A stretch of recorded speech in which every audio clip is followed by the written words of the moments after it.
Okay, so the question I want to ask you guys is, how do you define text? What is a text? If you would have asked me that question like 3 weeks ago, I would have had a pretty clear idea of how I would answer that. And that would be, I consider anything to be a text, like anything that has signs, anything that you could read. I would even have said, a building. This typically isn't the way that I use the term text. I tend to use it much more narrowly. I was never particularly comfortable with calling a building a text. I think it muddies the waters to keep referring to that building as a text when you could call it an artifact. A book, an image. Can you read motions like this one as a text? I don't know. I think it's the moment of interaction. Because I don't think this is a text until someone wants to engage with it as a text. A dance performance. So I think it's the act of engaging with something as a text that produces the thing as text. Texts are everything. Anything that we interpret. Something that you can analyze that gives like a message or like aligns itself with some kind of like philosophy or thought. There's visual objects. Like cultural artifacts. There can be textual acts or social events. Events. It depends on what context you're using the term in. I think of the word context. I don't know, I'm trying to think of things that wouldn't qualify as a text. And I engaged with my shower this morning. You know what I think of when I hear the word text? I think of censorship.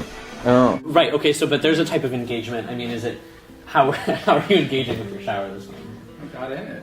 Then I think like this moment right here, me talking right now, could be Sort of textual. I think of books. I think a book could become a text in certain contexts. There's text in a book, but I would call a book an artifact because you have the binding, you have the materials that it's made out of. I would say that yes, it's still a text. It's just the words themselves aren't a text. It's like the book, the physical. Words on a page? I think of texting people with your phone. Right, a text, right? A text to me is just like, oh, I just sent a text or received a text. The text, if you're just saying the text, be like, oh, the textbook or the text of a book. But the text then is the linguistic Content itself, the content, okay. Yeah. Anything that has a frame to it. In a class, you can talk about the text as just like the thing you analyze, but with certain, like if you were doing like poster design or something, you might talk about the ratio of like text to visual, and like you would know that meant print alphabetic text, and like someone wouldn't swoop in and be like, wait, the visual is also a text, or the whole thing is a text. The product of a relationship of like seeing. It sounded like you just proposed that in certain ways a book is not a text. Right, I think so. For me, I understand the text as something that that relationship, right? That's something you interact with.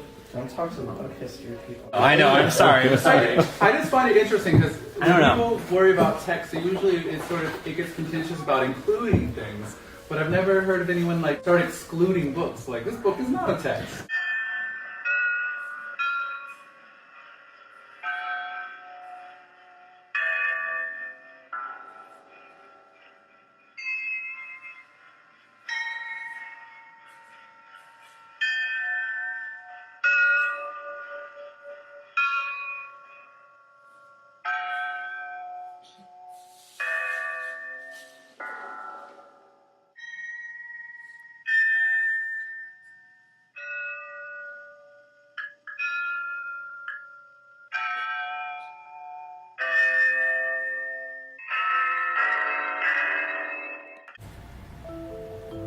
I use the term text with my students. I never use the word text with my middle schoolers. I mean, I don't know if I've ever sat down and like asked my students, okay, like what is a text? I don't think they understood that what text is. It doesn't have to like necessarily be like a material object. It's mostly just like when I say like look at the text, like look at what we're analyzing, like what we're talking about. Students don't have difficulty conducting the kind of analysis that we're asking them to conduct on text broadly considered when we refer to it as an artifact. I feel like I talk much more about like sources. We work with primary sources. I've had students try to write about cultural phenomena or like think that are still, I would argue, texts, but are beyond what the students are equipped to engage with meaningfully. I think sometimes I might slip into saying something about their text and don't necessarily totally notice it. A lot of what we look at are pop culture artifacts. You know, we don't consider these things like music videos or TV or whatever to be valid objects of study, right? We don't consider them to be text in the same way that we consider like a Dickens book or a Shakespeare play to be text. And the goal with that is so that they start looking at like things in their own life critically, right? I really think that like every field probably uses the word text in like different ways. I think it's necessary to have the conversations in the more theoretical discourses of the discipline, but in terms of practice, I think it doesn't really help us that much. I think that's not something students are personally invested in because it's beside the point of being able to understand how things mean things to people. If we think of being critical as just something that one can do with alphabetic text, right, then I think that's really limiting. A broader definition of text helps facilitate, you know, broader ways of thinking and being critical and analytical. I think it can be liberating in a way for them, you know, like, oh cool, we can look at this stuff. It's a representation. Right. It's meant to I look. think it's potentially a text. I don't know. Culturally, I mean, I would say culturally relevant or situated.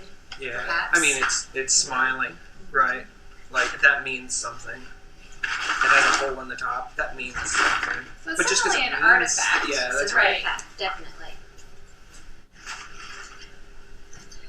It's definitely composed. See, Right. that challenges that because it's composed and it's meant to elicit an effect, and we could call it persuasive. Were we talking about the visual at one point here? About like a text needing a bit Material. Material. But I don't know that we've We didn't stuck say it with visual. visual because We music use and things, right? We use C as a metaphor, I think. Yeah. Okay. Yeah. But how much does the context of the brownie matter? So if we put it in a different context, could it become a text? Like the Oh, for urinal. sure. Yeah, you put a brownie in the urinal. That's a urinal. Like a urinal. Wow. And then a brownie instead of the urinal. So if you had a student in a class, if it's like a textual analysis paper, and this person analyzes a brownie, That's so how do you evaluate that? Is it if they make the case, or is it just from the start, no, that's not a text? I think Like, if how would they you made approach the that? case, if they could pitch it as this text is this brownie is a text worth analyzing, for sure. It'd help if the brownie had designs. This brownie doesn't I have was designs. gonna say, yeah, if it had, you know, A logo icing squished into it. or some specific garnishing around it or on it. The student came to me and said, I want to analyze, we're moving from the brownie, but I want to analyze this Big Mac. And the Big Mac, we're still in its Big Mac box, so it's still in the package. And then say, okay, but then what are they analyzing? They're not analyzing the Big Mac itself, they're analyzing the packaging, right? Yeah. And so... But the Big Mac also is the packaging, Is- right? yeah. Like the middle bread, whether it's squished like in real life or it looks like it means something. Yeah. It'd probably be a boring paper.